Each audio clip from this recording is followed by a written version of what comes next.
All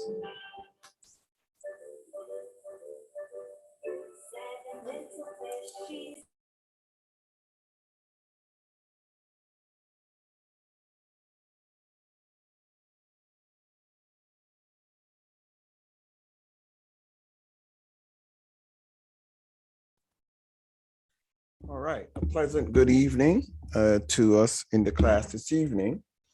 I want to welcome you to this evening's class. Today is the 4th of February, 2022, and we are getting ahead in our subject, changing the language and changing our thought and creating the right habits. And this series has started on Monday. Then there was Wednesday, and today is Friday. And we have one more week to go, which is next week, where we will be bringing the final sessions next week. And then we will be going into, on Friday next week, will be the question and answer session.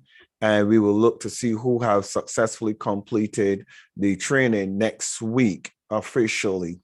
So as I mentioned, this is one of our major trainings in depth, and it is presented via lectures, more so deep lectures in the discussion that we're dealing with. I want to welcome Her Excellency Doreen Barunji, our COO. Welcome this evening to the class of Steele. Equally, I want to acknowledge His Excellency Architect Olusegun Olukoya and First Lady Olukoya. I want to acknowledge Reverend Stephen Abu, Her Excellency Zionist Amaka Curry. Pleasant good evening, Your Excellency Zionist. I want to acknowledge also our director and the chief engineer and technical assistant for our web development, the person of His Excellency Chuka Ameka, who is doing a phenomenal work behind the scenes that is very soon to be revealed. Good evening to us. And in absentia, I want to acknowledge His Excellency Dr. Donald Ewers, who will be joining us shortly, and also His Majesty Edwin Madu, and all others that are on. Welcome to this evening's session. I'm going to jump straight into it with a sharing of the screen this evening so we can get into this evening's class. As we have discussed in the previous classes, we were looking at some other dynamics, and we're going to follow up and carry on in this evening's session.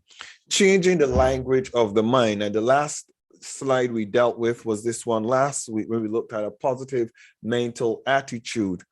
Discover any bad habits that are having a negative impact on your thinking and explore new things and activities that will foster good habits in you. It can take as little as 21 days to create a new habit. Just do it daily, and after the 21 days are up to 40 days, you will start doing it naturally. I want to break that down so you kind of get a sense of that process of habit forming, becoming norming or natural behavior. So it is proven, it is actually proven that when you do something for 21 days, you start to form a habit. And after you have done it for 40 days, you will start to do it naturally. Then obviously, once you go into doing it more often, the more days and the more it takes, the more it becomes a second nature. But if you're going to form a habit, do something consistently for 21 days, and your body and your brain would start the process of acceptance. So let me tell you what that process is like, so that while you're going through this this mind change, what's going to happen. So within the first 2 or 3 days, you decide going to change my eating habit. Okay, let's just make an example. My wife and I I think coming up, going to be 3 years soon, have become pescatarian. We no longer eat meat at all. And it's now over almost 3 years that we have been doing this without any failure, without any hiccups, without any mistake of going back. From the first day we decided that we would cease eating meat, we never ate meat since then. And this is going to 3 years. And both of us made the decision at the same time, and both of us keep it as a part of our lifestyle and our who we are. Now, what happens when you make a decision that you're going to change something? There is going to be conflict. I want you to appreciate the journey of change. The journey of change is going to be met with conflict. First thing, your body is not going to take you serious. Let's say you decide, for example, you're not going to eat meat. Your body decides, no, you're not serious. And then while you are going through the process, you're battling. You find that you're fighting to break the habit. Your body is calling for it. You want it. You need it. You've got to have it. And it's a fight. It's a battle. When you go somewhere and somebody's eating meat, you go through those periods where your mind regurgitates, oh, I loved a burger, or I loved a chicken breast sandwich, and you go through that process for a little while. That process of anxiety, frustration, annoyance. Oh, I thought I gave it up. I thought I quit it. Why is it still bothering me? After you've done about 15 or 20 days and you don't do it, your body starts to take you serious. And your body starts to recognize that each time the craving or the pang came, you ignored it. So your body started to realize, I'm not going to have this anymore. This is not going to work anymore. It's the same thing with every single thing you're going to do. If you're going to fast and not eat for a 40-day period or a 21-day period, you're going to go through the same process. If you're going to give up relationship with somebody, talking to somebody, or breaking off connection and communication with somebody, you're going to go through the same process. There's no difference.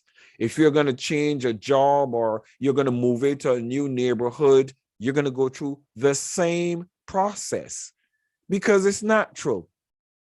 Because when you created habits, or when habits were formed in you, they gave you so many different dynamics that you never focused on. You never focused on the dynamic of the culture. You never focused on the dynamic of how many people are doing it. You never focused on the dynamic on what it does for you. You just do it. You don't think about the benefits. You don't think about how you feel about it. You just do it. So, of course, when you decide you're going to change it, all of a sudden, all of these things and parts of you that are now no longer being satisfied are now going to come to the forefront. For example, if you're looking at a relationship with a person, all of a sudden the conversations that you used to have are going to come into your mind, and you're going to desire those conversations. All of a sudden, if it was intimacy, the intimacy that you used to share is going to come on the forefront, and you're going to wrestle with your body craving or desiring the intimacy. If it is places that you used to go, when you go those places alone, all of a sudden your body's going to tell you something is wrong here. This is not normal. So you're going to go through this process of, with anything that you're going to change as a habit, you will go through this process. So remember that. And as you come through that 40-day period, that 21, 23, 25, 30 days, when you get to that 40-day period, let me kind of tell you what has happened so you understand clearly what has happened. So at the end of that 40-day period, sometimes 35 days, 40 days, at the end of that period, what happens is your mind is converted that you will no longer be taking part in this thing. Your mind is now sort of converted, sort of convinced. So your mind starts to teach your body now, and I want you to grasp this. Your mind starts to teach your body or reteach your body how to behave from this point onward. So the first thing is that your mind gets to the place of identifying you are no longer going to be having this on the diet, or you're no longer going to be having this company. So get it. It's a done deal. There's no discussion on it, okay? I am no longer going to be going around this person or that person. We're no longer going out. We're no longer involved from this moment onward. So understand that, put that in your psyche, and that's the reality that you're going to be faced with from now on. So you start to rethink, retool, refocus, reevaluate. What do you do and how are you going to do it? And your body starts to become normal with it. Your body starts to be comfortable with the change. Your mind starts to appreciate, hey, we've been out in the car driving for a couple of days now, and Joe was not with us. So remember, Joe is no longer a part of this process. So just get on with life. So you go for the drive, and all of a sudden, it doesn't matter that Joe isn't there. You decide that you're going to be coming home, and if the person was somebody that was at your house, your body says they're no longer there. So you're comfortable because you have told your mind that person will not be there any longer. So you've told your mind it, and your mind is comfortable and has accepted it. And once you don't discuss it, or once you don't go through the process that hinders people, which is, oh, I so wish that Joe was in this car. I don't know why, I don't know. I'm not sure I'm doing the right thing. All of a sudden, what happens in that instance is you go through prolonged agony of breaking the habit or breaking the cycle. If you're going to quit smoking, for example, you put the cigarette box or the cigarettes right there, you're sat and looking in, and you were talking to yourself, oh, I really stopped smoking. I really did that. I don't think that was a good decision, or man, look at everybody else is still smoking. When you of yourself continue to discuss it, or continue even after that period to embrace it, or to miss it, or to long for it, and you talk about it, you discuss it, you keep yourself there. But if you cease to discuss it, you don't notice your brain. You don't notice those little thoughts that are coming, that are niggling at you. Are you sure you want to do this? Are you ignore them? You says, yes, I'm sure. Of course I'm sure. And I'm very happy about what I've chosen to do. You build yourself up. And once your brain takes you serious, or your body takes you serious, you'll be fine. You should say that to yourself. Say that. Once my brain takes me serious, I'll be fine. Say that. Once my brain takes me serious, I'll be fine. Why? Because nobody external to you can keep you in a situation greater than you. How many of you have heard when somebody say a person is done with you? I am done with you. And they move on. And you call them and they don't even take the call. And somebody says, you can't see the phone ringing and XYZ is calling. And they say to you, I'm done. I'm done. No longer your heart is beating fast. No longer you're looking at your phone and saying, but he used to call at this hour, or she used to call at this time. You don't miss it. You don't long for it. You don't pine for it. You don't want it. You're not interested. Habit done. Habit finished. Issues settled. You go to the, I said, I was actually talking today to His Excellency Dr. Ures in one of our usual meetings and discussions. And I was sharing with Dr. Ures when my wife and I decided that we were going to be pescatarians. It's now what? It's now almost 3 years. When you say you're going to finish, you're finished. And even passing through the meat aisle for me is in the supermarket is sometimes a little bit repulsive. Passing by restaurants or fast food places that have meat sometimes is very repulsive for me, the smell. But sitting in a restaurant with people eating their meat or sitting at a table with somebody eating their meat doesn't do anything for me. It doesn't bother me. It doesn't stimulate me. It doesn't make me wish. It doesn't make me want. It doesn't even make me look. As a matter of fact, I could even look at your food and says, oh, that looks nice. That looks nice. But saying that looks nice has absolutely nothing to do with my body saying, I would like some of that, or I want some of that, because I've way past that. And my body, my thoughts, my brain is aware it's not a discussion to be had. So don't ask him. Don't discuss it with him. Don't ask him if he missed it. These are some important points for you. That's why I'm taking my time in going through this training.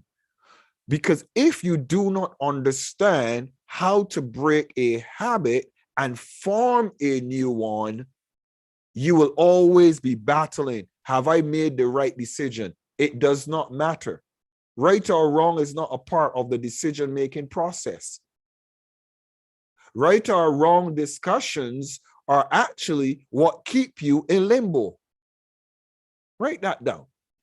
Don't ever ask, was this the right decision I made? Was it a bad decision? Don't ever ask that question, because you will never get an answer to that question. Never. You can't.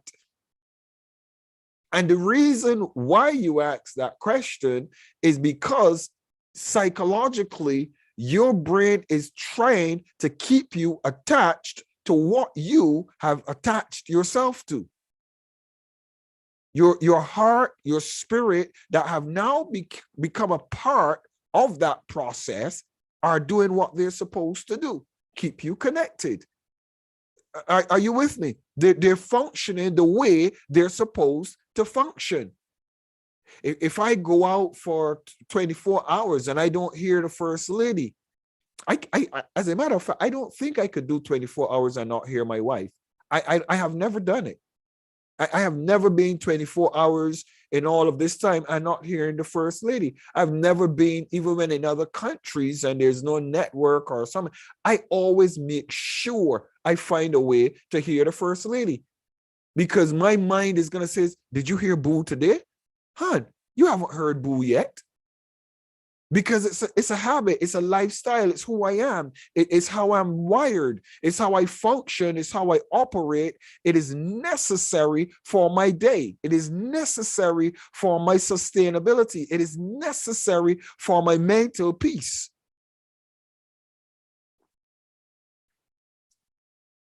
So I want you to look at these things and realize them. I'm going to share some other things with you about fostering good habits. What is good? What is good? You know, sometimes we have individuals that want to dictate to us what is good. Oh, it is good for you and your family to get along. That's my opinion.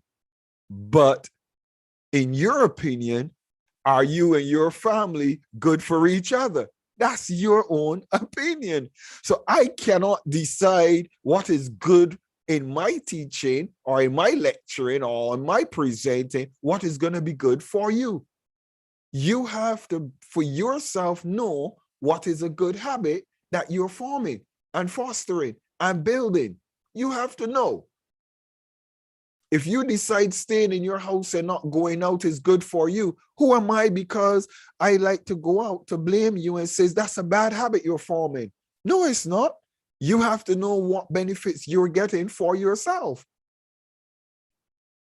If I decide that you're gonna eat meat and I tell you eating meat is not good because I've discovered this, What makes it good for you, or what makes you have to make that decision? Nothing.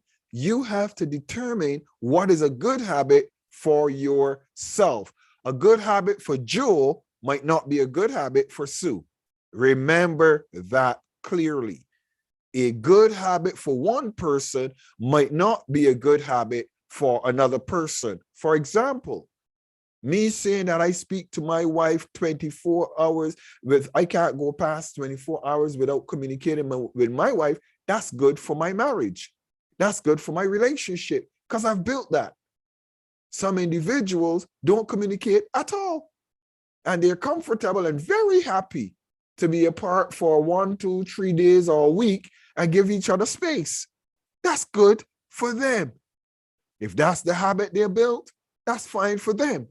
I cannot determine that what you're doing is a bad habit, because you have to know the dynamics of your own relationship. Okay? All right, so let me go on from there. I want to go on from that point. We're looking at positive mental attitude. Be positive on purpose. Every day will not be filled with sunshine, but a simple smile will lift your mood and help you to be positive on purpose. Positive on purpose. You are purposely positive. Keep a journal. Journaling helps you to self-reflect, record or track your thoughts and ideas, come up with solutions, and several other good benefits. Writing is very good. Writing is extremely good. As a matter of fact, I used to do so much writing. Every piece of paper I could find, I used to write on. Little notes, little thoughts, little points, little reminders. And there comes a time that when you're doing nothing, you know what I mean? You're just tidying up or putting things away or just reflecting. And you come across a note that really blesses you, a note that really inspires you or challenges you. And you says, oh, this is nice. I'm so glad I saw this, because it reminded you of something that you might have forgotten. So journaling is very, very good in building habits and also forming a reminder of what you said you were going to do and the way you're going forward. So it's very important, and keeping a track record of where you're heading. Create a vision board or vision book. Envisioning your future and setting it down on paper helps you to stay positive. Why are you doing that?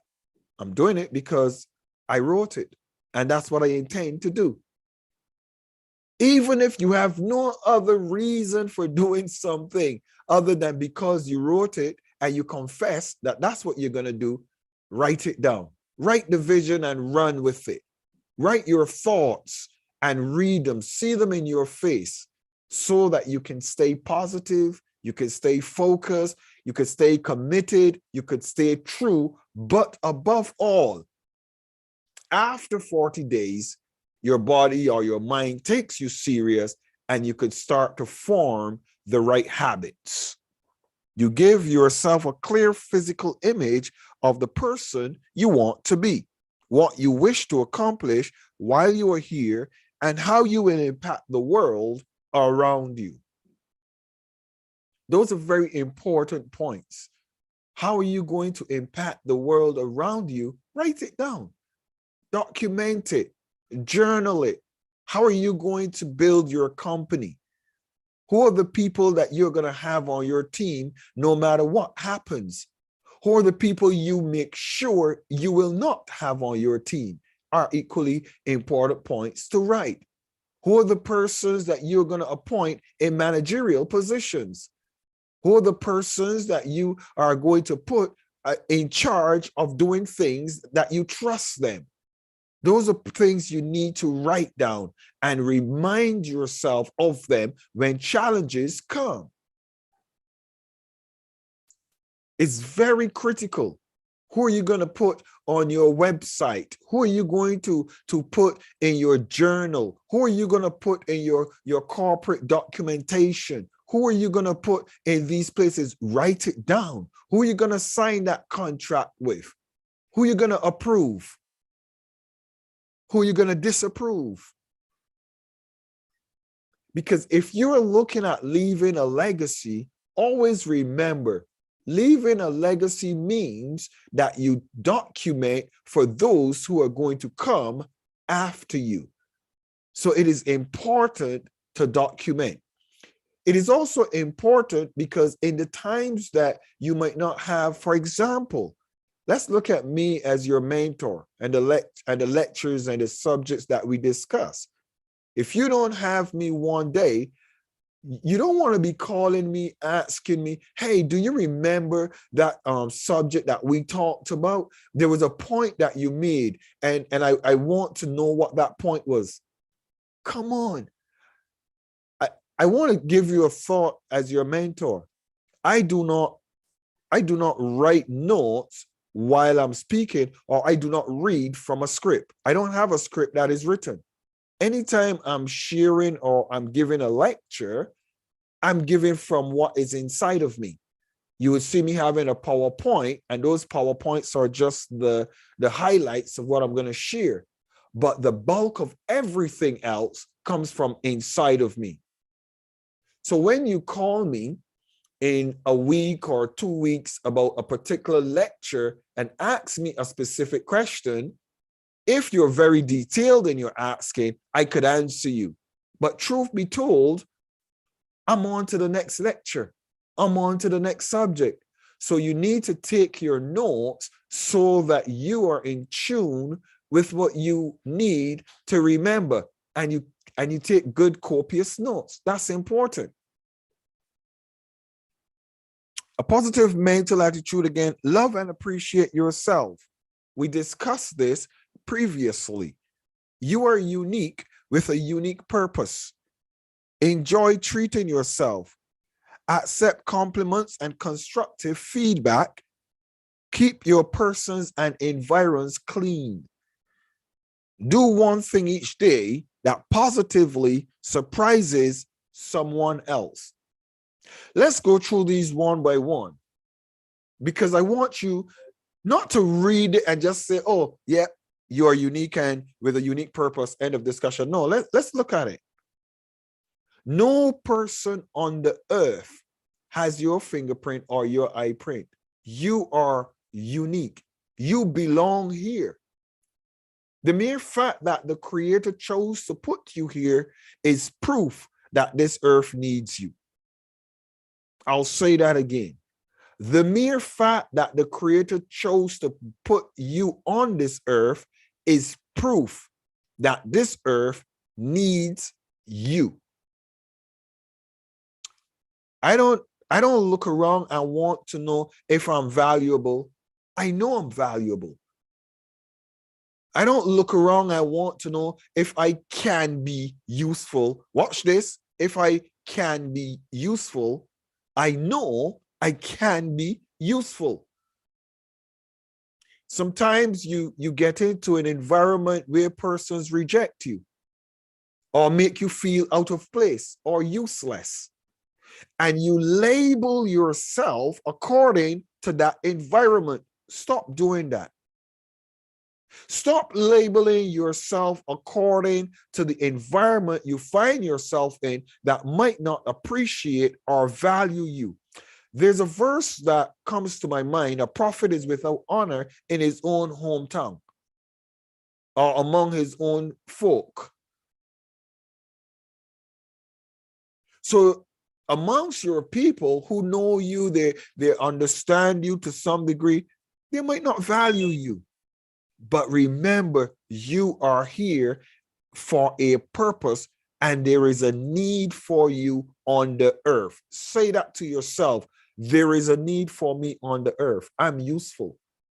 I am useful. Might not know what that usefulness is right now, but I know I'm useful. So if you don't know what it is, find it. But I want to guarantee you, you're useful. It is there. Even the mere fact that if the only use you think you have is to give life to the plants, you may say, how do I give life to the plants? Well, plants use carbon dioxide, CO2.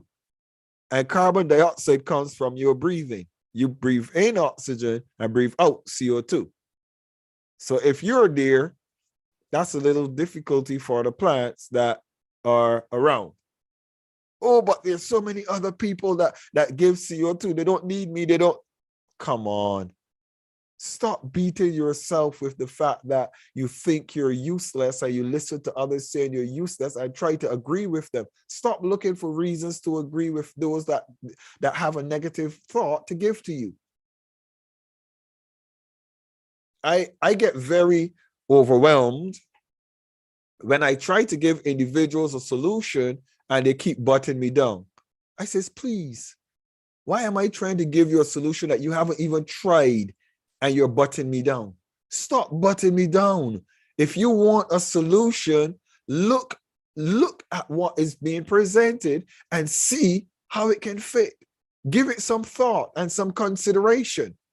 Give it your ear. Don't just look at the external of somebody saying, why don't you join this class? Why don't you join that training? Why don't you give that young man a call and speak to him? Why don't you give that young lady a call and speak with her and hear what she says? Don't knock down everything. If it is a suggestion to help you and it is constructive feedback, take it. Accept compliments. Oh, you're so nice. Oh, you look lovely in that dress. Oh, I don't look lovely. No, I don't feel lovely. This thing is so, I feel so uncomfortable and I don't look lovely. Look, don't tell me I look lovely. You don't know how I feel. You don't, please, come on. A compliment adds value to your current status and your current circumstance and situation. Some ladies, sometimes in my culture back home in Barbados, being a Caribbean young man, it is normal for guys to see a lady pass and say, hey, you're looking good today, my dear. Hey, look at you. That's natural for us in our culture. It's not malicious. It's not, I don't know, negative. For us in our culture, it's natural. But you have some ladies that as soon as you say a nice thing to them, they have their face, there's choops and they're angry and they're upset. And you ask yourself a question, what did I do wrong? Well, you didn't do anything wrong. They just don't know how to appreciate a compliment. They just don't know how to appreciate somebody saying something nice to them. And a lot of us, when we're going through bad days or bad times, we can't appreciate somebody saying, oh, you look pleasant today. Because inside of our heart, we feel so angry and so vicious. But somebody's just looking and thinking, oh, that dress looks nice, or your hair looks nice, or your shave looks nice, something. But because of how you're feeling behind your ears or between your ears, because of your feelings and your emotions between your ears, you don't know how to respond positively. Come on, take a load off. You look nice this evening. You look very nice. I like seeing you, by the way. Know that I like to see you. I'm very happy when I see you in the class of Steele. I get a smile on my face. Yes, you, I'm talking to you. Why would you even think he can't be meaning me? Why not? You see, and the reason why I did that little crazy scenario is because that's what happens to you. Your brain is so accustomed to feeling rejection, you're so comfortable with rejection that anything positive being spoken clearly cannot be referring to you. So I want you to change that. When somebody says, oh, you look lovely today, you look around and say thank you. And they say, I wasn't meaning you. Let them say they weren't meaning you if they weren't meaning you. But when somebody says, you look lovely, don't look around and think that, oh, that can't be me because I don't look. No, no, no, no, no, no. Think the positive for yourself. Are you getting my picture? Think the positive for yourself. Think the good for yourself. Oh, you'd make a good wife. Oh, you'd make a nice husband. Do you think about that yourself? Oh, I've got too many issues. I've got too many things to deal with to be a good husband. I'm not ready yet. I don't think I will make anybody a good wife. I've got too much, I'm very particular. I'm very difficult. My God, if you think that about yourself, what do you leave for somebody else to think? Come on. If you think the negative about yourself as I'm not a nice person to deal with, if you're going to deal with me, I don't want just any person to come around me. Come on. You have to accept compliments and constructive feedback. Keep your person and environs clean. I judge persons, or I observe persons and form an opinion based on how I see you look. I form an opinion based on how you dress. Yes, I do. I form an opinion based on how you're comfortable in environments and how you look and how you carry yourself. I form an opinion about you. Why? Because if you're comfortable to sit down and you're in a dirty, unclean environment, and your clothing or your appearance is unkept, and you don't have any attention to your personal hygiene or your odor, your odor or your aroma. You don't have any care or concern about it, and you're comfortable in that environment. I form an opinion. Because you're impacting individuals, you're mentoring individuals. What do you carry around you? What type of environment that you're comfortable in? It's important. Do one thing each day that positively surprises someone else. Today, I'm proud of Chukwuemeka. I'm very proud. And Chukwuemeka does not even know how closely I am watching him as he works so hard behind the scenes with our web development. But his attention to detail and he's not somebody that is looking for praise or somebody that is looking for compliments. He just gets on with what he's doing, and I get on with what I'm doing, and we get on with what is happening. And you feel good when somebody says, hey, I'm watching you, dude. I'm watching you. The class of Steele is going to be so, I'm telling you. Chukwuemeka, from the first time we met you, we had a fantastic laugh with you. Minister Yours is even smiling, thinking about you, because we had a fantastic time when you were in that Friday night session with us. You just exude personality and character, Chukwuemeka. And we love you in the class of Steele, and we appreciate you. Make somebody feel good with what you say. Make somebody feel good that they tagged along, they came around, they're a part of what you're doing. All the persons in the class of Steele, I'm proud of every one of you. Stephen Abu is our newest member, and we're going to have a corporate meeting on Tuesday with Stephen. Because he has come up a part of us. He's a part of the family. He's fitting in. He's finding his place. He's complimenting. He's commenting. He understands what it is to be a team player. And that's what you want in the family. Persons who know what it's like to be a team player. So I'm appreciating him. Dr. Charles, every time I look at Dr. Charles' face, I smile. Even when I see his little son comes there, Dr. Charles, you don't know how proud I am when I see your son comes there and you're not angry. Dr. Charles, that impresses me. I'm telling you, it impresses me. It's a small thing, but it impresses me about you. Why? Because it shows that you are tolerant of your children. And it shows that you have value for them. It shows that you love them. How many times I'm having the class of Steele and Joshua goes behind there, it doesn't anger me. When I first started, it used to trouble me. But then the Lord said to me, Michael, he is you. And if you want him to appreciate taking on your legacy, you have to let him feel comfortable in your space, in your environment.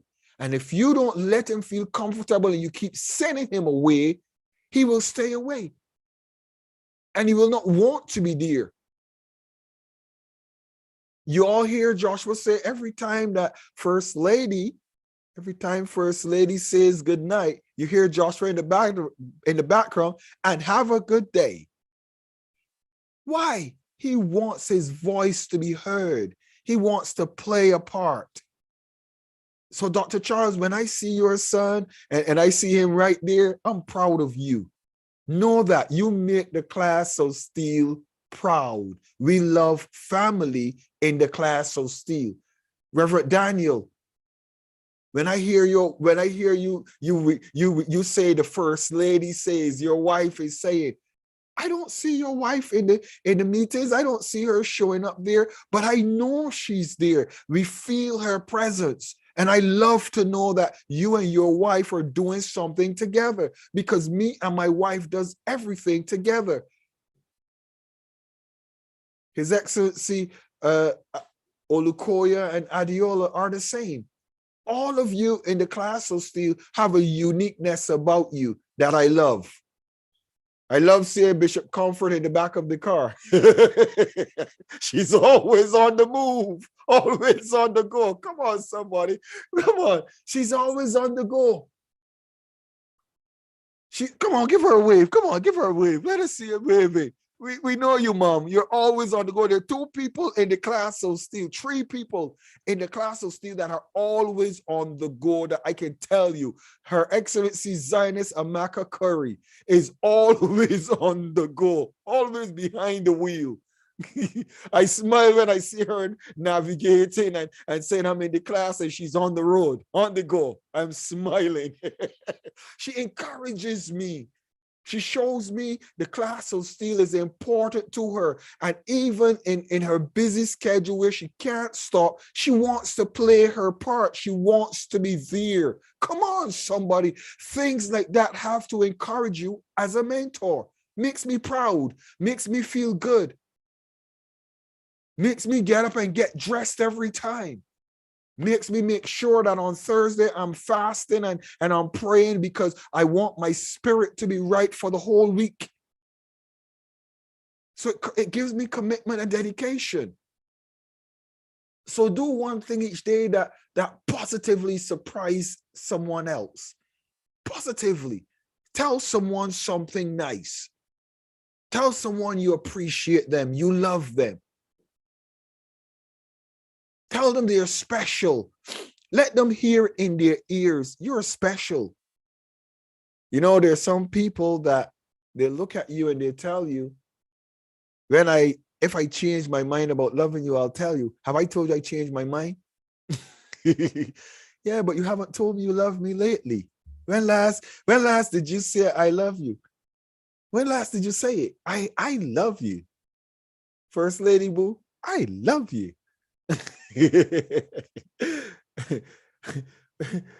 When last did you say it? I go in to see my daughter and I just say to her, I just come to tell you I love you. She said, oh, thank you, Pops. I love you too. I see Josh and I just hug him and kiss him. I says, I love you, boo. When last did you tell that person that you love them and touch them and rub them on the shoulder, or, you know, Oh, so nice. Give them a rub. Your Excellency, Dr. Yours, you have your beautiful daughters. Let them shower them with love. My darling. Oh, my beautiful baby. I love to see your smile, Doreen. Doreen smiles so much. Every time I'm doing the class of Steve, when I see Doreen smiling, Doreen, I love your smile. Zionist, you're unique. Zionist, there's nobody like you. You are unique. Reverend Daniel, Adiola, you are so unique and so special and so giving and so kind. Adiola, we love you in the class of Steel. I want you to understand something. The value of where you go is derived from the benefit you receive after you're gone. If I go somewhere and I feel good to be there, I feel special to be there, I want to be there more, because you need to build those things about you. But watch this. If I don't build those things in the others that are there, why should they build them in others? They're not seeing them. You get what you give. You get what you give. And I give to those that deserve. How many of you understand what I just said? Why don't you treat everybody the same way? You can't treat everybody the same way. You cannot. You treat people according to their behavior. What goes around comes around. What you give, you will receive. Nobody's going to make me an angry, upset, sad person, because that's not who I am. Oh, but you can make me angry and upset with you.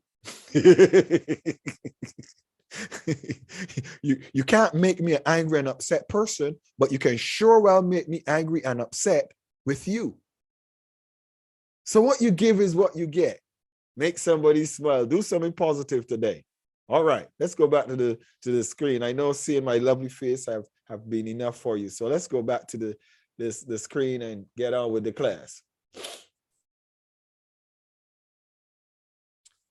Highly successful people take time to actively seek out thoughts and circumstances that put them into a positive state of mind. Listen to what I'm going to say.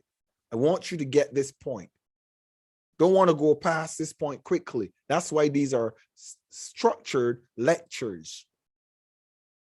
These are not bullet points and run along and leave you. This is a structured lecture that I want you to receive. There's an attribute of highly successful people that is infallible. It is infallible, because without it, they will not be successful. It is infallible. And highly successful people, more so than just likely successful people. Highly successful people take time to seek out thoughts and circumstances that put them into a positive state of mind. They have to.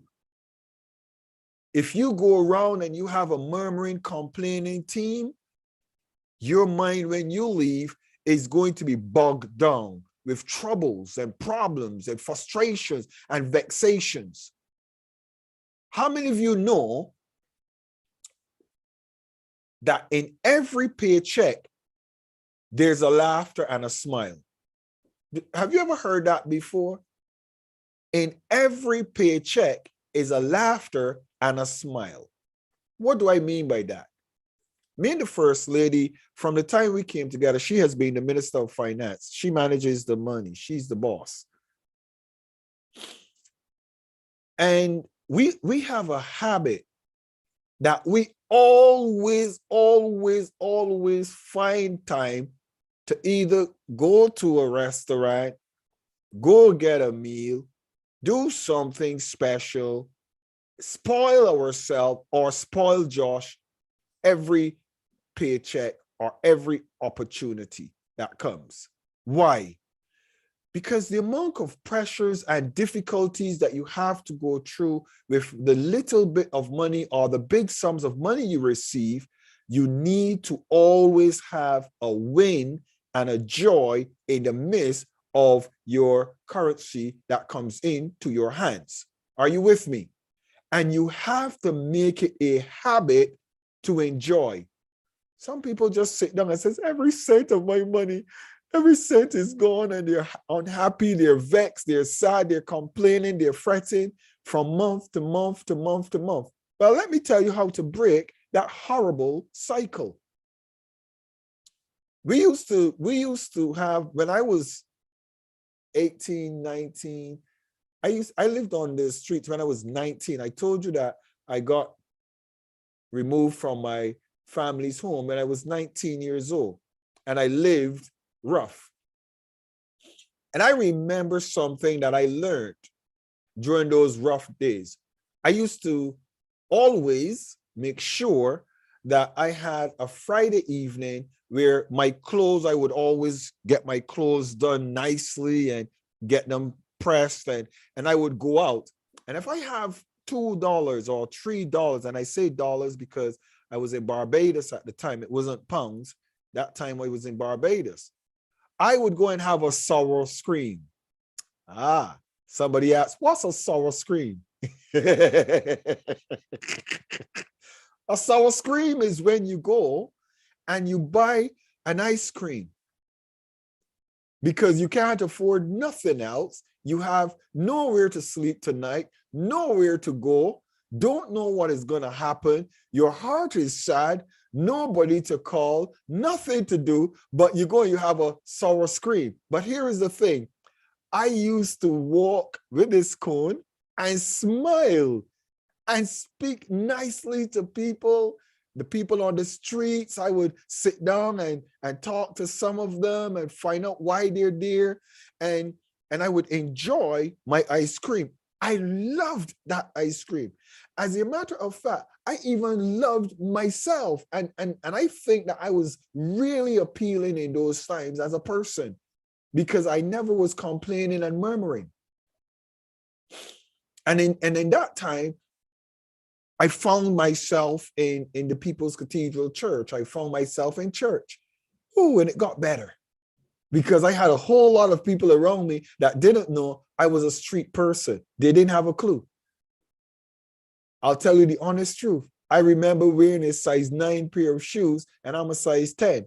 And the shoes got busted and my toes were out and I had to tie the bottom of the soles under the shoe with the laces because I was dragging them. And when I go to the altar to prayer, I wouldn't go and kneel down. I sat down at the altar because if I knelt down, the person in front would see the bottom of my shoes. And I was too ashamed. I was too ashamed to let you see the bottom of my shoes, but too desperate for God's and deliverance to not get to the altar. Come on, somebody. How many of you have been through situations you're too desperate for a breakthrough not to show up, but too ashamed based on how your attire was? I've been there. Been through it. As a matter of, hey, come on, somebody, wave at me if you're still standing. As a matter of fact, I think I'm going to stop there. I'm not even going any further with anything. I'm not going any further. I'm going to come back to that on Monday when we come back. Positive mental attitude. The time is now 1 minute to 8 o'clock, and I'm going to stop there and talk to us. I want to talk to us here. A lot of us need a good talking to. Come on, wave at me and say, I'm still standing. Wave at me and say, I'm still standing. Wave. It says, my God, I'm still standing. I am still standing. As rough as it looks, as hard as it is, I am still standing. And I am going to make it. I am going to make it. I don't care what you throw at me. Come on. That's the purpose of this class of Steele. I am your mentor, and my role is to tell you you're beautiful, you're successful. I personally am going to say it this way. I don't care how you feel about yourself at this point. I want you to feel what I'm telling you. How you feel about yourself, unless it is good and awesome and powerful, how you feel about yourself right now is irrelevant. It's none of my business. You are awesome. You are special. Look at your smile when you smile. Look at your laughter when you laugh. Look at your joy exuding from you when you exude it. Do you know what I'm going through? Do you know what is happening to me? If I tell you what I'm going through and what is happening to me, you will say, ah, this man, oh, this man. Why? Because tomorrow is going to be better. Tomorrow is going to be a good day. My God, I feel that if you haven't felt it. Tomorrow is going to be a good day. Do you know how many people are abandoning me? They're abandoning me because I have changed. I'm focusing on the class of Steele. I'm focusing on Ethos Asset Management Company. I'm focusing on those things that matter to me. Everything else is taking second place. Everything else.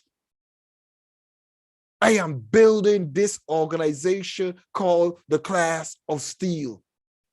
Those persons that I communicate with are the persons that I'm valuing and I'm lifting to the next level. That's all I'm focusing on.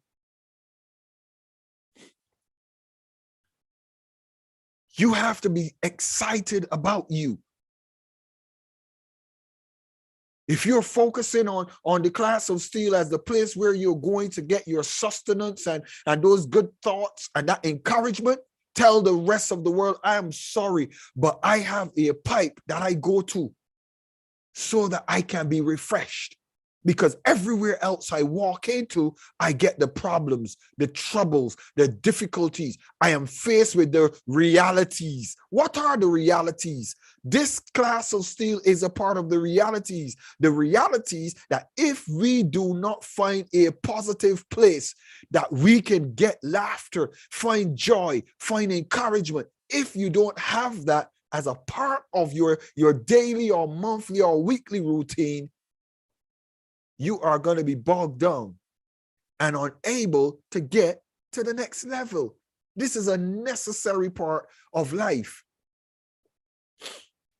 We started doing the Fridays where we had the games evening. A lot of you were in the games evening, one or two of them. And I said, nah, I said to my wife, darling, these people are not ready for the games evening. They're not ready. They're not ready. You know, sometimes you have too much trouble and too much stress, and you even your brain is asking you, why are you laughing? Do you have anything to laugh about? Why are you having a good time? When you look like you're having a good time in some cultures, if you look like you're happy, you look like you're laughing, people think that you don't have troubles, so nobody helps you. So you decide, I know what? I'm going to walk and look sad. Every time I show up, I'm going to look unhappy. And somebody's going to ask, what's wrong? And I'm going to say, so your body says, okay, so I know now. If you want help and support, you have to look helpless and without support. So your brain is telling you, walk around and look helpless. So you're walking around with your face. You're breathing deep all the time. Somebody's trying to talk to you. Your breath doesn't even want to go in. And you make the person around you feel so depressed and down that they want to know, what is wrong? What's up with you? And then your brain says, that's exactly the response I wanted. No, let me tell you. And you start to spew out your troubles with the hope of somebody being able to say, let me help you. But you don't know the person that is right there is in the back of their mind saying, oh, Jesus, I hate this person coming around me. This person just behaves and thinks that, they just think that they're the only person in the world that got troubles. They think they're the only person that have difficulties. Jesus, every time they come around, because they see me smiling, they think that I don't have troubles. They think that I don't have problems as well. They think that my bed doesn't need making up when I get up. They think that I get up and my bed is already made. Jesus, I hate this person coming around me. You don't even realize that that's how the person feel about you. You don't. And I will tell you, because there's some persons that come around me, I hate them coming around me. And the reason why I hate them coming around me is because every time they come around me, I cannot smile. I cannot carry my own burdens and theirs. So you have to learn to smile and enjoy life and enjoy the journey. And when somebody looks at you and they find out, hey, I did not know that's what you're faced with.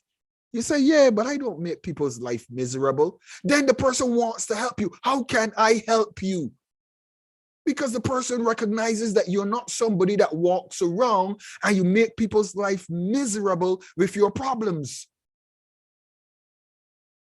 Come on, wave at me if I'm talking to you today. Wave at me, come on, and smile, smile. Don't let me see your trouble, smile. You're not having no trouble, smile. Let me see your teeth, smile. Stop wearing your troubles on your shoulders and walking around and looking as if God isn't real. Nobody cares about you. Oh, me, oh, my, I'm gonna die. You're not gonna die. You're fine. You're fine. You're not going to die. My goodness. Some of you are managing 5 people inside of a family or 10 people.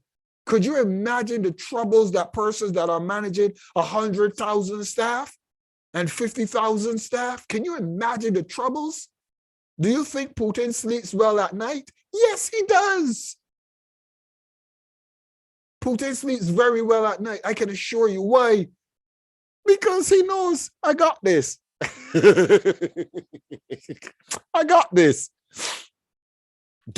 Come on, somebody.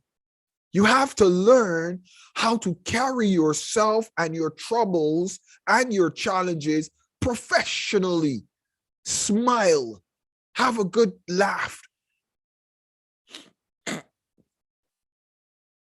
Always have that person that knows the truth.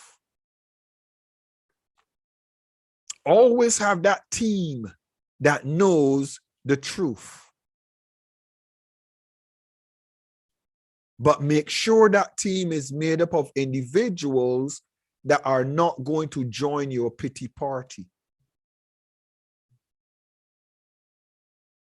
His Excellency, Dr. Ewers, and I talk, and I keep saying about him, but he's the closest person to me. He's my chief of protocol. How can I say my chief of protocol if we're not close? He's the closest person to me next to my wife. When I cry, he knows when I cry before anybody else. And then him and I get over, we cry together, we get over it. And then I come to class of Steele and laugh, and you think everything is fine. Everything is not fine. I cry too. But I choose where I cry and who I cry with. Her Excellency Zionist Amaka Curry is close to us in the class of Steele. Very close. Her Excellency Doreen is close. We are family. Are you with me?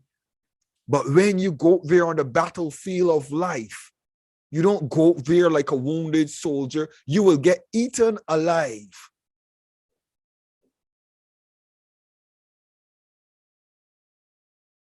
I'm not preparing you to go there and get eaten. I'm preparing you to go there and take prey, not be a prey. You go out there and take prey. And then you say, he didn't even realize that I was so wounded and I was so broken. But look at me today. He thought I was always there. Come on, somebody. Some of you need to get to the place that when you get successful, people wouldn't even know if you were or were not. Why? Because you walk around with professional poise. Write that word down. Professional poise. Professional poise.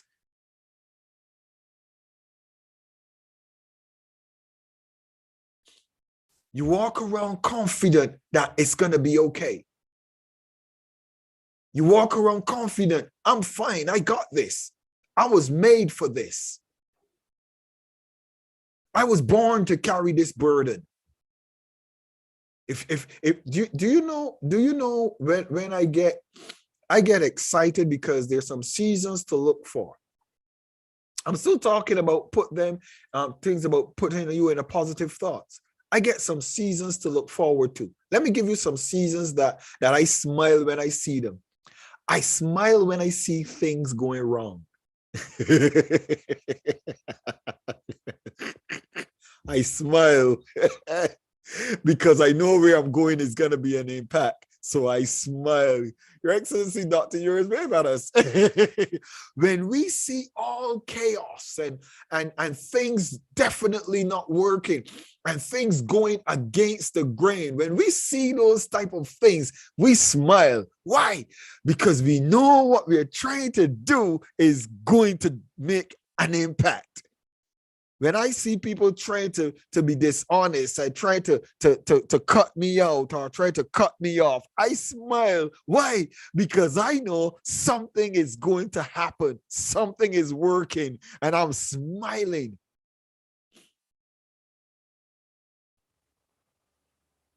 You have to make effort to find reasons to have positive thoughts.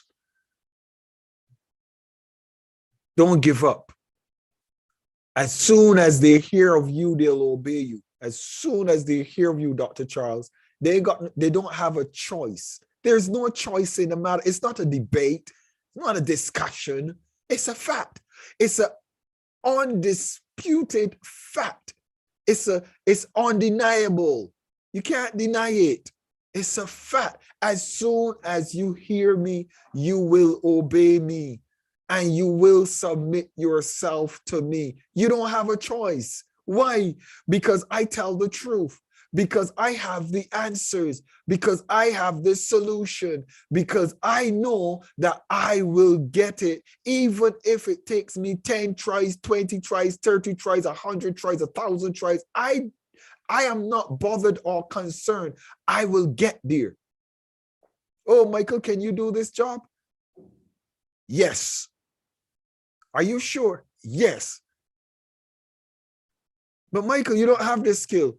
I didn't say I have every skill, but I can guarantee you, I know where to find that skill. And I know where to convince that skill. If you empower me to convince that skill, and I will get this job done. Come on, somebody. There is always a way. Always, always, always. What are you doing that is looking difficult? What are you doing that is looking challenging? You are going to make it. You're going to be successful. Sit down. Get yourself a cup of tea.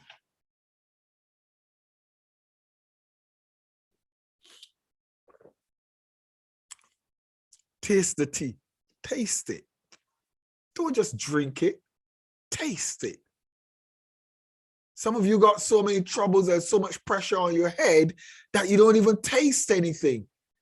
You don't even see what's going on. Have you seen persons walking and cars almost hitting them? Do you know why? Because so much is going on between there. Their eyes are open, but they're not seeing. Slow down. Take a load off. Go watch a cartoon. Can you imagine? Can you imagine all of this trouble I'm going through? All of these problems that are bogging me down. And he's telling me, go watch a movie, go watch a cartoon. Who does he think he is? Who does he think he is?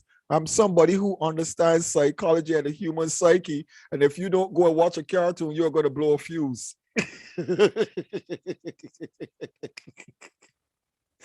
So the best thing you could do right now is go watch a cartoon. Come on, somebody. Come on. Some of you don't recognize the value in self-preservation. Self-preservation is important. My wife, I'm talking to you. I'm lecturing you this evening. I'm lecturing you and filling your database with some positive points that you can take with you. Hear your mentor in your ears. That's what I'm trying to do with you. Hear your mentor in your ears telling you, you got this. You got this. The first lady, she is phenomenal. My wife always says to me, I hate that I love you. I hate that I love you sometimes. Why? Because together we always find a reason to laugh. If I don't find it, she will find it. And when she's not able to find it, I find it. Do you get what I'm sharing with you? And do you know how many times the first lady says, I just wanted to be angry for a little bit. I just didn't want to. I did not want to I just wanted to be annoyed for a little bit. I said, no, it's not necessary to be annoyed for a little bit. Come here. Come here. You know what you want. You don't want to be annoyed. You know what you want. Come on, somebody. Cheer up. Take a load off today. Today's Friday. The weekend is on you. Go for a drive. Go and meet somebody that you haven't met for a while and talk about something that you haven't spoken about for a while that has no value to you whatsoever. Go for a drive. Just get in the car and go for a drive. His Excellency Dr. Yours goes by the seaside and reads a good book. But he could read in his house. Your Excellency, come on. You go by the seaside and read a good book, but you could read in your house. Sit down in the car and look at people passing by and read. Read in a different environment. Why do you think the first ladies give you books in the class of Steele? Some powerful books that will stimulate you. How many of you are excited about the books you receive? Give me a wave if the books are good books. The books, are they good books? I see Doreen, yeah. Dr. Charles, you have not received any books. Zionist, have you received the books? Are they good books? Good books, yes, Zionist? Okay. I want you to ask me any question you feel like asking me. Any question at all based on what we shared this evening. Don't be shy, because if you go away and you don't ask the question, you will not know what my answer would be. You can't presuppose what I will say.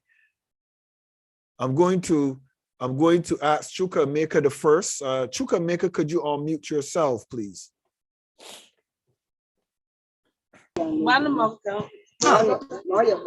Chuka, are you in a position you can speak, or should I leave you? Excellency, I'm in a noisy place. Should I leave you? Yes. I will leave you. But by the way, well done on what I've seen thus far. I'll talk to you after class. Okay, sir. Well done. Thank you, sir. You're welcome. Your Excellency Adiola, I'm going to go to Your Excellency Adiola. Adiola, do you have a thought or something to ask me pertaining to what we have discussed in this session this evening? Ask me so you will know. Good evening, Your Excellency. Good evening. You're welcome. Yes, good evening to everyone in the house today. Thank you so much for this topic, sir. I don't actually have I don't have a question to ask. It's just to agree with what you've said. Especially when you were talking and you said something about once my brain take me serious, I'll be fine. As you asked us to say that, as you mentioned that statement, I just remember that, sometimes when one has gone through some things and, you cannot just coordinate yourself, your mind is going through that, your mind is going through this, you're just thinking about this thing, you just discover that there's no way you'll be fine because one, your mind is not coordinated well. Two, it's as if a lot of things are going through your mind, going through your thoughts. And, it definitely affects one's the input, and then the outcome of what one will get from it. So thank you very much for this topic, and thank you so much for the time being spent. And it is something that we really actually need to work with. And there was one statement you made again. It said, when you make up your mind to change, there will be conflict. And and when you say that once you've made up your mind to change from a particular thing to another, there will definitely be conflict, because that particular thing you want to change from will not want you to change from it. But there's need for one to face it. There's need for one not to give up, when there's need for one to change from an habit to another one. Thank you so much. God bless you, sir. Thank you so very much, Your Excellency Adiola. And that's a really good point that you pulled out that has resonated with me personally all my difficult days. When your mind takes you serious, you're fine. Because your mind stops going through the frustration of trying to convince you you don't mean what you say. Your mind realizes, I mean what I say. There's something that as a father, I am. If I say I'm gonna do something, trust me, I'm gonna do it. Because if I say that I'm gonna do something and I don't do it, then persons don't take me serious. And then I don't take myself serious. And then my mind even laughs at me. Shut up, fool. What you talking about? You ain't gonna do nothing. You're just talking. That's all you ever do. You hear those own thoughts. How many of you heard those own thoughts coming to you? You're not going to do nothing about that. Just stop talking. You can stop talking. And you realize, wait a minute, I formed that habit by my behavior. So now you have to change it. You have to mean what you say and say what you mean. You have to do what you say you're going to do and just get on with it. I say it to individuals, there is no person or there is nothing that I say in private that if the person confronts me, I wouldn't say to their faces. Nothing. Absolutely nothing. The reason why is because if I don't want to say it, I'm not going to say it. And if I don't think it is necessary to say it, I will not say it. But if it comes out of my mouth, I will put my neck on the block and defend it because I said it, I meant it, and I'm not taking it back because it took too much energy, effort, and thought to come out for me to just bring it back and say, oh, I'm so sorry. So if your mind takes you serious, then you will be successful in anything you want to accomplish. If I say I'm going to do something, my mind says to the universe, listen, universe, listen, you hear that, man? Take him serious. The universe says, no, many people have said it. And my mind says to the universe, that was not anybody. That was Dr. Michael Steele speaking. What do you mean that was Dr. Michael speaking? He says, I don't even argue. I am him, and I don't even argue with him. Do you think that you are going to win a battle arguing with him? He gets what he wants, when he wants it, how he wants it. And if he doesn't want it, he doesn't pursue it. Can your mind say that about you? COVID has destroyed a lot of things about us that are real. COVID. Because so many uncertainties and so many things you say that didn't work out. COVID has minded us, but we now have to unmind what COVID has done and remind ourselves. Okay? Remind ourselves so that our minds are put in the right place. You know, they got remember, and reminding. But anyway, let's leave those words alone. I see Dr. Charles smiling. Dr. Charles, share your thought, please, and tell me what you think specifically pertaining to this discussion this evening. Yeah. Good evening, Your Excellency. Good evening, Dr. Charles. And good evening, the First Lady, the engine room of Class of Steele. And Your Excellency, Dr. Donald U.S. and the Excellencies in the House. Actually, there's one point I'm going home with. I got everything, but excuse me, Dr. Charles, Your Excellency, Dr. Charles, you're not going home, you're already home. Yeah. Okay, there's one point I'm at home with. I'm teasing you. I'm teasing you. I'm sorry. It's okay. There's something you said, and when you said it, I reflected over so many things. And in my culture, there is this saying, well, let me come.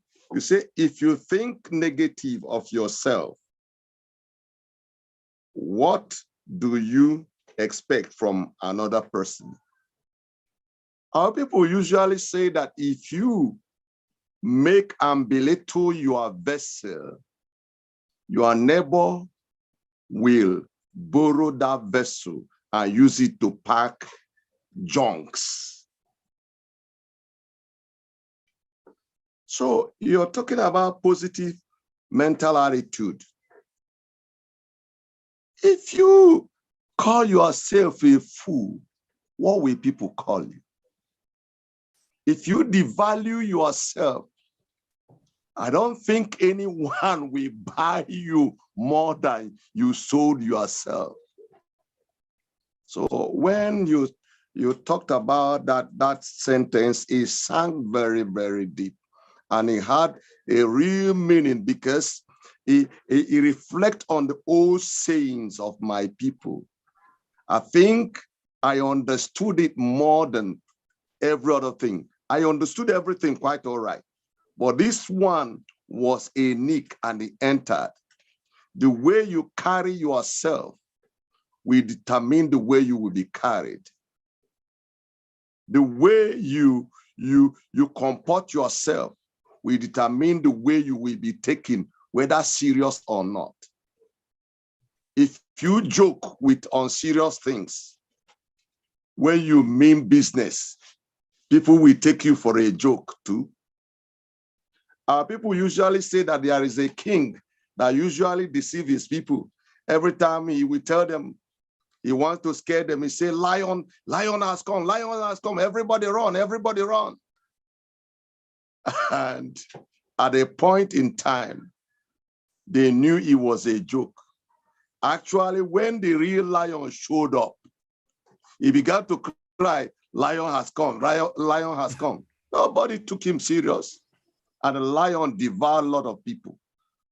So, and as you make your bed, so shall you lie on it. If you make your bed so common, maybe your neighbors will go and pack junks and come and put it on your bed. Thank you, sir. You have done noble. Remain blessed, sir. Thank you so very much, Your Excellency. Dr. Charles, thank you for your submission. Your Excellency Doreen Burunji, go ahead. It's your turn. Our COO for the Class of Steele, Your Excellency Doreen Burunji out of Uganda. Go ahead. Good evening, Your Excellency, Dr. Michael Steele, Jenny Steele, Her Excellency Jenny Steele, all the ambassadors in the house, our Chief of Protocol, Minister Donald U.S. What I am taking home, though I am already home, is the main point of love and appreciation of yourself. Today I got a call and I was really, my spirit was really down. And the call I received started speaking positively into my life. I just came back to life. I was so happy from that time from afternoon onwards. Yes, I was I had too much on my mind, too much on my shoulders. My shoulders were very heavy, and someone told me, wait a minute, I was speaking really good statements in my life. And I'm like, hey, Doreen, you are doing okay, you are doing fine. And I was so happy thereafter. I just said, you know what, I am tired, I'm going home now. Because I had taken long without someone speaking to me this way. Everyone is calling for this and this everywhere. They're tearing me apart. No one is calling to say something nice. But after that call, I said, I'm tired. I want to go home. Appreciation. Someone appreciated me, I tell you today. Someone appreciated me, and I felt so light. I actually came back home, took a shower, and slept. I'm telling you, I was sick. I was sick for the past few days. I was feeling cold, so downtrodden, but I have to get up in the morning to go and sort out things. But when this call came, the person appreciated me. I reminded me of who I am. I think that was the only thing that was missing: appreciation and love. Just love and appreciation. If somebody calls and says things like that, they can change someone's decision making and how they've been perceiving themselves at that time. And there's no encouragement. The encouragement comes again, and you're able to say, okay, now let me go back and see. I think I can still do it. You see, what is this that is stressing me? You look into the issue and you find answers. But when your mind has not yet agreed with you, and the part of your mind is off your head and the heart, everything is in pieces, how can you put everything together? You just cannot. So it's true that if somebody you respect and you take them in high regard, when they speak to you, somehow you focus. You see, and you know these people's lives, the person's life, and you're like, you know what? You can do it. You can go back and do it. You can go and give yourself hope. So I agree with the points. I really, really agree. And what you give is what you get. You cannot give what you do not have. If you have love, you give love. If you have appreciation, you will always appreciate people. Yeah. I thank you, Dr. Michael Steele and Jenny Steele, for this mentorship night class. I am so grateful. Thank you so much. I don't want to add anything, but let's give what we have, the best that we have. Let's give it to one another, and we will then overcome whatever is hindering us to go beyond the sky. Thank you, Your Excellency. That's my submission. Thank you so very much, and I'm glad that you did what you did, because you did make me worry. Yeah. I'll tell you, and I shared with Her Excellency, I said something that's very interesting. And you always hear this statement, there's light at the end of the tunnel. How many of you have ever heard that? There's light at the end of the tunnel. I want to tell you something that's interesting to take a note of. Inside of the tunnel is dark. Inside of the tunnel is dark.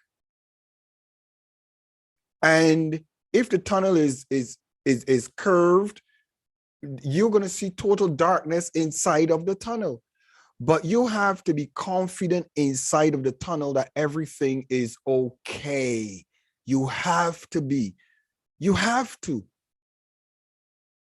You have to walk through the tunnel in the darkness, and you have to hope that the person that touches you, yes, because they're in the tunnel in darkness as well. So they don't know what they're touching. They don't know what they're feeling. They're desperate, just like you, for a breakthrough. The tunnel of life is like that. Every time you're going through it, there is darkness. And anybody that touches you or communicate with you, think about it, they're in your tunnel. That's why you're meeting them. That's why you're connected with them, because they're in your tunnel. Either there's somebody that owes you money or somebody that you owe them money. Come on, somebody. So they're in your tunnel. Either it is somebody that is a part of the journey with you on your team, or it is somebody that is a part of what you're doing that you need them. They will be in that same tunnel with you at that same time.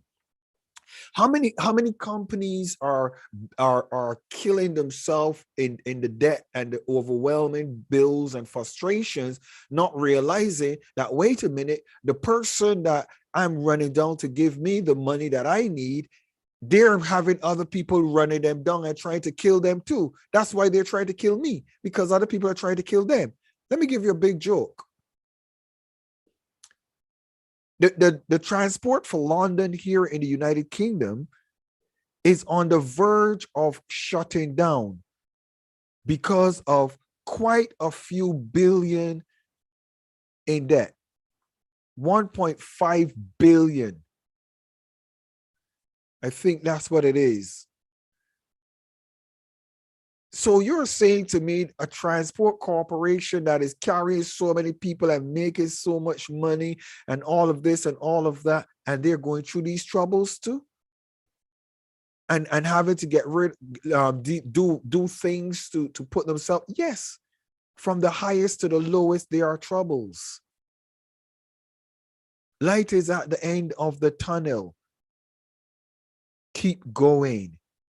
And the hardest thing to be in this dispensation is an entrepreneur. It's the hardest thing to be. The reason why it's so hard is because you are the one that has to find the way to make ends meet. You are the one. It's easy to be an employee.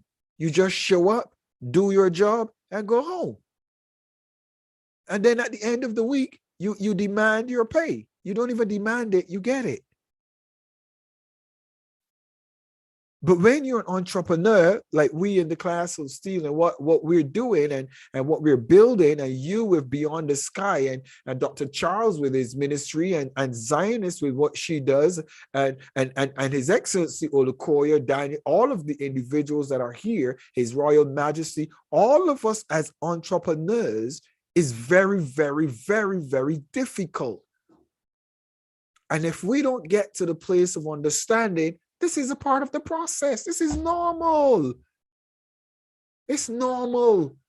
It is normal to want to pull your hair out. That's why I have a bald head. Anytime you see my beard growing, it is because I think, yeah, I could get a little beard now because I'm not going to pull it out. But anytime I get frustrated looking in the mirror, because I'm frustrated at that point, you're going to see me bald again. You're going to see me get rid of all of this beard and go back bald again. Why? Because I think it's going to be time for a change. And when I see it's time for a change, somebody says, oh, but everybody loved your beard. Your beard looks nice. My beard looks nice to you. But you know what?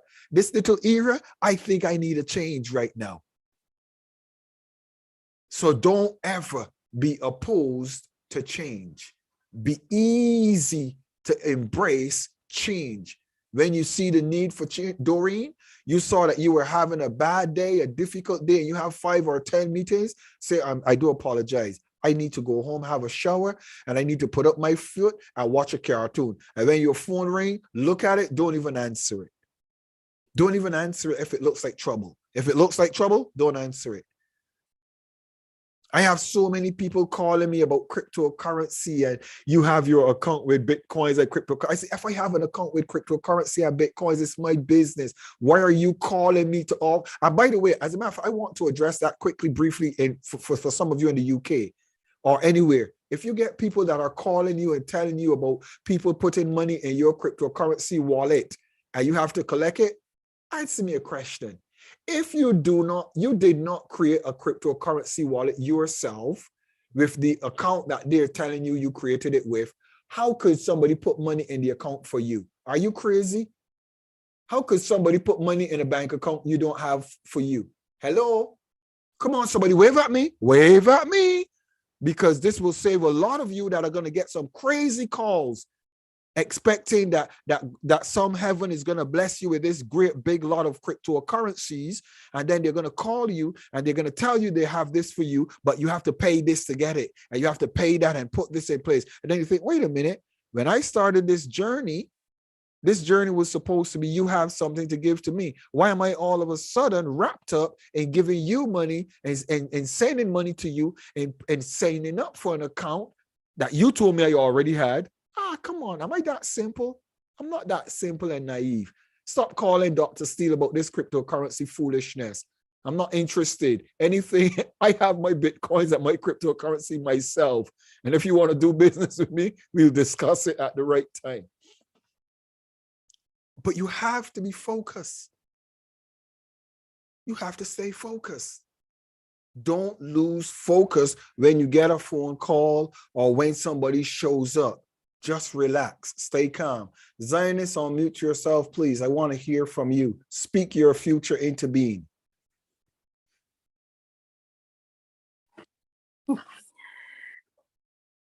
A pleasant good evening, Your Excellency, Dr. Bishop Michael Steele. A pleasant good evening to First Lady Jenny Steele. A pleasant good evening to the Chief of Protocol, our CEO, His Royal Highness, and all the beautiful excellencies in the classroom today and everybody watching. You made mention of highly successful people, Your Excellency. Sometimes people define success by money, by excellence in sporting field. Success is a word that is associated with big accomplishment, a noteworthy accomplishment. But I have a story of my own success to share, and that's in line with the lecture you're giving to us, positive mental attitude. Mental attitude, as far as I can share on this platform, a positive mental attitude, I have come to understand, involves one identifying the issues surrounding them in order to be able to adopt a positive mental attitude. That's from my own perspective. In your lecture, you made mention that highly successful people take time to actively seek thoughts and circumstances that put them in a positive state of mind. I can relate to that. And when I heard you say that, I was like, don't let that go, take every word of it down. My journey to England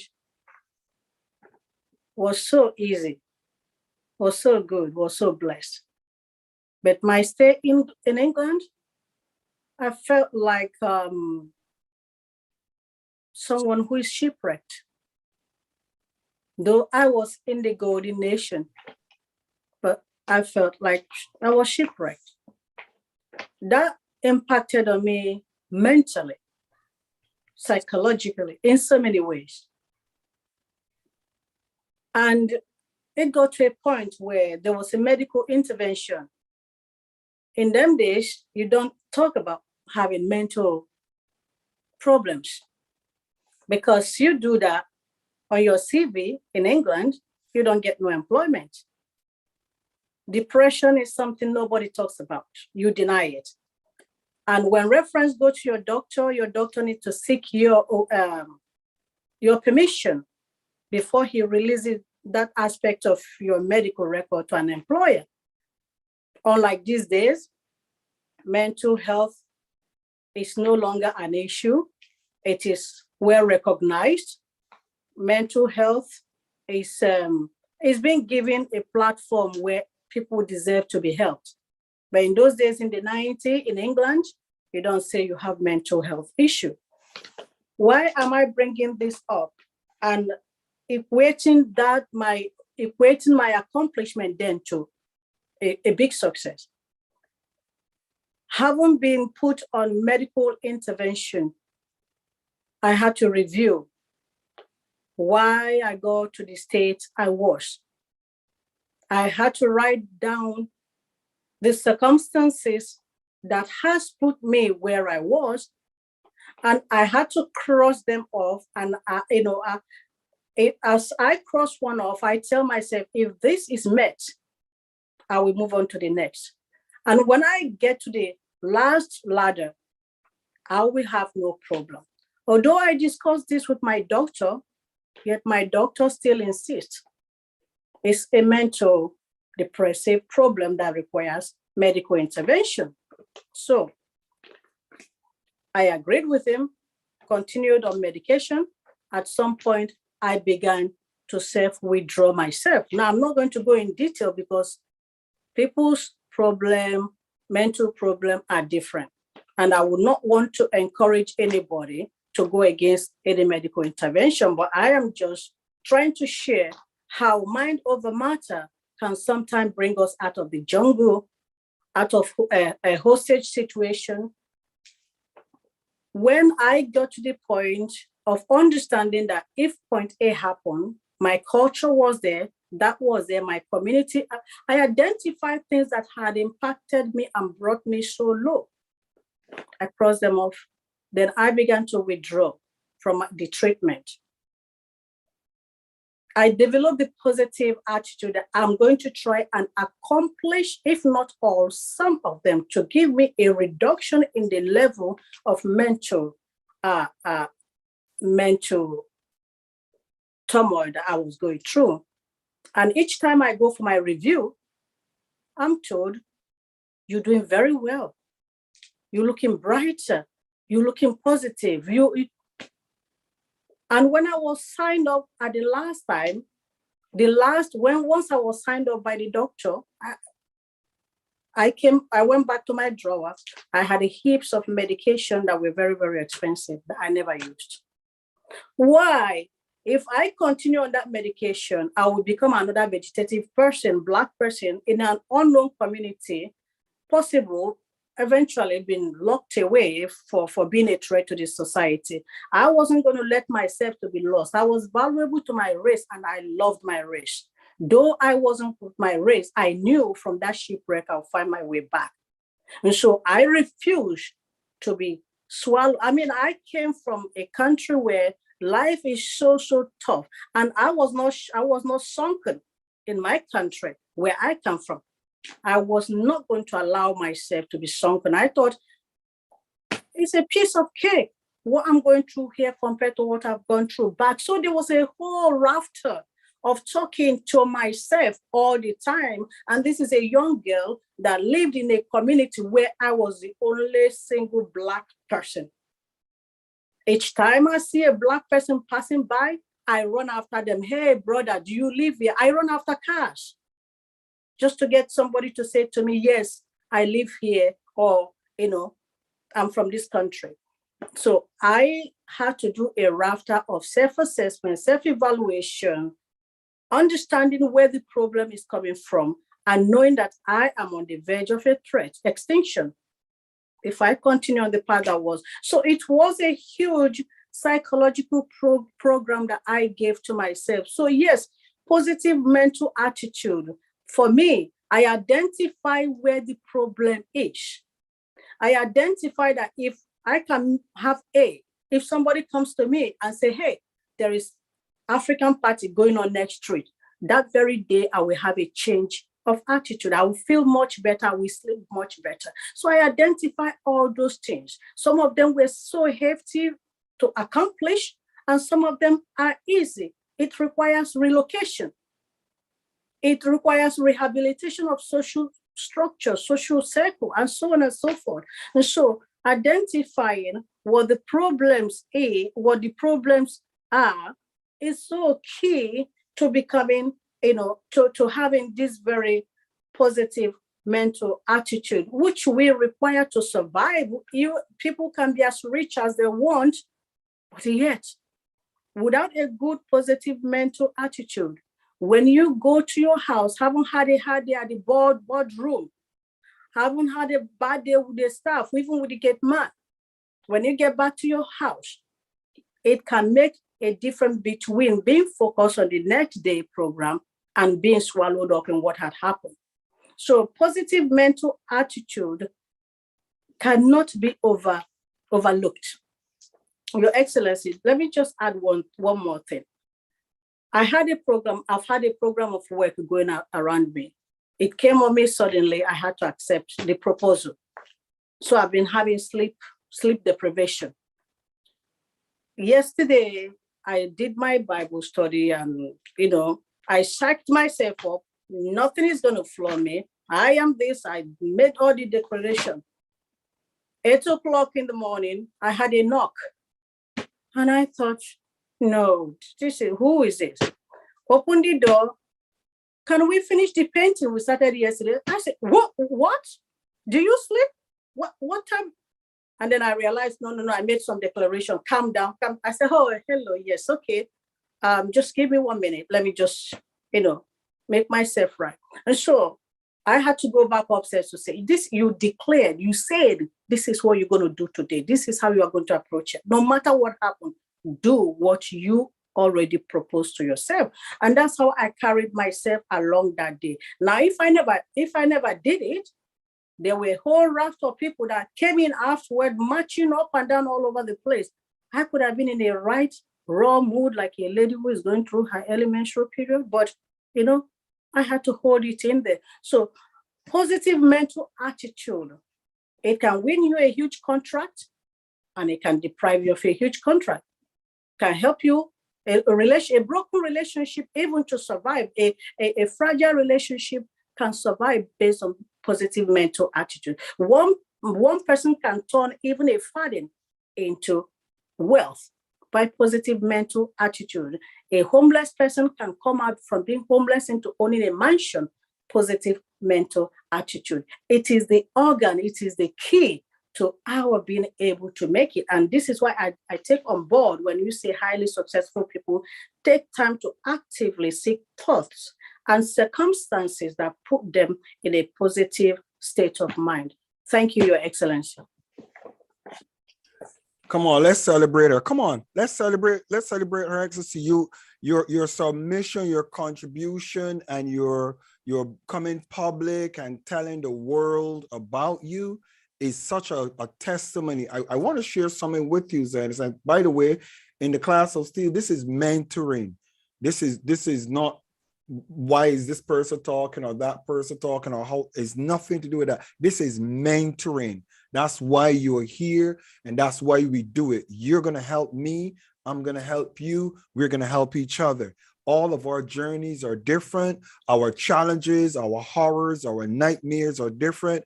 Hearing somebody else's overcoming is going to strengthen you. So don't be shame and shy to share what you came through. So Zionists, just by you sharing that publicly, I want to share this with you. I could confirm for you the next 6 months are going to bring so much clarity and assurance and confidence in you. You know why? After I went through my shame in my divorce and recognized, Michael, listen, you've passed through it. Move on. You can't roll back the pages of history. You have to live with it. You have to face it head on. If we use the Christian verses, David said, my sin is ever before me. David talked about his is ever before me. Whatever you have done is going to be ever before you. And you're going to have to live with it. And the reason why a lot of individuals do not get any further is because they have a dark cave inside of their thought pattern that they refuse to let out. And inside, it keeps nudging. Do you know that you know that nobody knows that you this, nobody knows that you that, no, and it nudges at you, your thoughts. We're talking about your thoughts. Nobody knows what you're fighting. Nobody knows what you're battling, but your thoughts. And that's why I have discovered the secret. What is the secret? Don't have a secret. That's the secret. That is actually the secret. You don't live a life that you have to hide and duck around and pretend. That's the secret. If you have anything that makes you have to pretend and hide and tell lies and shy away from, it hinders you, because your mind is going to keep telling you you're a liar, you're a fraud. That's not true. And you're going to have to deal with that battle. But when you are open, all is well with you. And Zionist, I want to again applaud you, because next on Monday and Tuesday, we're going to go more in depth, and I'm going to let you guys, especially on Friday next week, I want you guys to start writing down. I need to adopt this. I need to adopt this. Don't tell me what you need to drop. Tell me what you need to adopt. Next Friday, all of you are going to pass through the exam. All of us. Why? Because if we do not make positive decisions after this training, this is going to be just another blow away in hot smoke class. And that's not what I'm intending it to be. Your Excellency Architect Olukoya, the time is now 8:57. Your Excellency Architect Olukoya, please share your thought. Thank you very much, Your Excellency. I greet all the excellencies in the house, the management team, and His Royal Majesty, and also Her Excellency Jenny Steele. Well, while not trying to repeat what has been said, I would like to ask a question.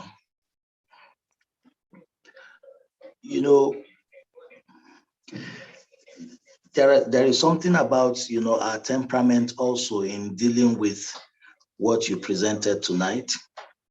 It's easy for some people to just make up their mind, get over something and move on, while some other people, it may be a struggle, because the point you made today, particularly when somebody is trying to go through the 21 days of setting up a new habit, and his attention is being drawn to how much, in quote, how he missed whatever he's trying to get over. My question is, how does our temperament and our personality help us to get or create a new habit within the time that, within the 21 to 40 days, as you said? How does our temperament help or mar the steps we take in creating a new and a positive habit? Thank you, Excellency. Thank you so very much for that question. As a matter of fact, it's a very, very good question that you've asked. And there's a genuine answer. Everybody operates at different levels. Every person. And every person has to give value to the change that they are embracing. Any change that you're embracing, you have to give value to it that supersedes the not having it. So if you want to change from being a sad person to a happy person, you're seeing being a happy person have to supersede in value, in necessity, compared to being an unhappy person. And you have to fix that yourself along the process. And you have to work at it, because remember, again, as you rightly said, every single thing is going to have opposition, even for the person that might seemingly do it easily and so flamboyant, you know, there is still going to be a level of difficulty that person have to experience to get to the next level. There are lots of things that I personally am dealing with that are changing my character. For example, you remember when, if you look back at these recordings, you would see that I used to be, and you gotta be, and I was always up there. I was always loud, and I started to say, I need to change that loudness and become a little more calm and not so passionate. And I'm changing it. But it's taking time and mental effort that when I catch myself, then I say to myself, ooh, Michael, calm down, calm down, calm down. I say it to myself. So it's a process. Your character, your temperament, as you mentioned, are very important. One of the things that we talked about in one of the classes, remember being calm, practice being calm. Practice being calm is really important because you stay focused on what you want to accomplish and you accomplish it. You slow down. Nothing is done immediately. Nothing is done in 21 days. 21 days is just like they says, how many times should you forgive your brother? 7 times or no, 70 times? 7? No, they just give you 21 because if you can do it for 21 days consistently, then it means you've got a chance of knacking it. You've got a chance of staying focused. So 21 days going to 30 days, etc. Don't put a time frame on success or put a time frame on when you want to accomplish something. Just want to accomplish it. As a matter of fact, if it's, for example, and I'm just going to use the example of smoking, just say I'm not going to smoke today. That's it. And if today is too long, just say I'm not going to smoke now. You know, these people that want to overcome smoking, I'm not going to smoke now. I will not smoke now. I'm not going to smoke today. And you find that when you constantly address that weakness, then you realize, oh my God, it's been 40 days and 50 days I have not even smoked. Wow. You catch yourself because you're not focused on how soon you're going to get it done. You're focused on, I want to get it done. And I'm going to take my time because I have my whole life ahead of me. You do. You have your whole life ahead of you. And nothing that you try to overcome has a time frame or a label on it. For example, if you look at relationships are harder to get rid of. A relationship bond is extremely difficult because it means that you have the emotions, the desires and everything to deal with that have become a part of you, and they take time. Emotional trauma takes time to overcome. Physical pain that you've passed through in a relationship takes time. Both of you lost somebody that you loved and you've passed through that. It left an impact.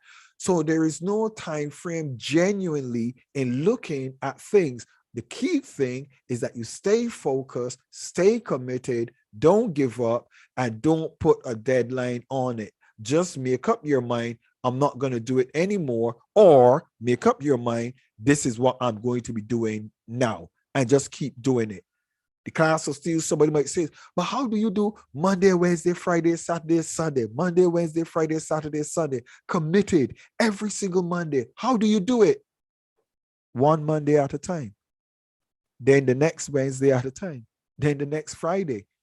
I don't think about, I'm going to do this for the next 6 months or 6 years. I think about, I'm never going to stop doing this. That's it. I'm just going to be available next Wednesday, next Monday. I'll be available if God gives me life. And if I am not available, His Excellency Dr. Ewers, Zionist, Her Excellency Doreen Burunji, Your Excellency Olukoya, one of you guys will keep it going, but it's not going to stop. Why? Because we're building a legacy with a team, focused, and you guys are committed to it, which adds value. So it makes it a whole lot easier to complete. I hope I have answered your question somewhat, Your Excellency Architect Olukoya. Yes, sir, you did. And I really want to appreciate you deeply for the depth of the research that was done, to come up with this presentation. Thank you very much, Your Excellency. positive attitude and building up, good habits, replacing the bad habit with the good habits is a very good one. Thank you very much, Your Excellency. Thank you so very much for your submission. I'm going to His Excellency Dr. Yours, Chief of Protocol, Your Excellency Dr. Yours. The time is now 5 minutes past 9, and we're going to wrap this up and pick it up on Monday. Your Excellency Dr. Yours, your thought. A pleasant good evening, Dr. Michael Steele, and all the ambassadors in the House. It is all said over and undoubted. I don't want to go over what people have said, but my little thought, sir, I would like you in particular to answer, if you can. We're talking about positive and fostering good habits and positive mental attitude. For people like yourself and myself, we constantly get people calling for advice. We constantly get people asking for support. I would just like you to know, when you support people in helping them through their well-being, there are people with bad habits. When is the cutoff point? You've tried, you've counseled, you've encouraged, you pray, you do everything humanly to support somebody going through their situation. Sir, is there a cutoff point? Where do you go with that? How do you handle situation when people mentally drain you? Dr. Steele.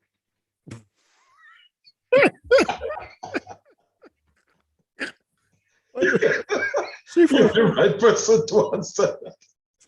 What's the cutoff point, sir? Chief of Protocol, you and Dr. Charles are two men that I pray God you never leave the class of Steve, because you keep everybody on this seat saying, let's hear. And His Excellency Architect Olukoya, I love you guys. You guys really think deep, and it's healthy and necessary. And to say that I don't have a choice but to qualify it. It's okay to say something, but you have to qualify it. Where do you cut off? One of the things that I'll give you this scenario and you make the decision from this scenario, but then I'll tell you about my personal way of dealing with it. But I'll give you a scenario. You see a person fall off the boat and you're a good swimmer, and you see the person fall off in the water and you say, oh my God, you hit off and you go for them. You're swimming towards the person. The person is not a swimmer. And as soon as you get to that person is going to be doing one single thing and one single thing only, trying to get out of the water and use you. They're gonna want to stand up on your head. They're gonna want they're gonna want their bodies to be out of that danger, because they're seeing you as their savior. They're gonna want to jump up on top of you as if you were a surfboard and lay down on you and hope that you get them back to the boat to safety. Wave at me if you agree with me so far, okay? Now, I'm a good swimmer and a diver, and I bring this scenario because it's important. I went for a guy who was drowning, and he jumped up on top of me and he locked off my neck, and I realized, oh my God, and I'm panicking, and I can't move my arms because he's holding my arms and trying to, lap around me. And I decided, okay, let's do this together. I held my breath and I started to go down. And I went down. And when I went down and he realized I was going down, he let go of me and he came up. I'm going somewhere. Don't find a humor in what I'm saying. Listen to what I'm saying. I'm going somewhere. He let go of me and he came up. And then I came up next to him and I said to him, listen to me, while he's killing himself calmly. You have 4 minutes of oxygen in you when you drown. And I know that. You have 4 minutes. You're going to either allow me to carry you, or you're going to drown, and then I'll pump you and resuscitate you. I said, And when I went for him, he did the same thing again. And I said, you know what? If I don't save this guy, he's going to drown me and himself. So I punched him, and I'll show you where I punched him and knocked him out. Okay? And then I put him on his back and I brought him to shore because I couldn't leave him to drown. And I brought him to shore.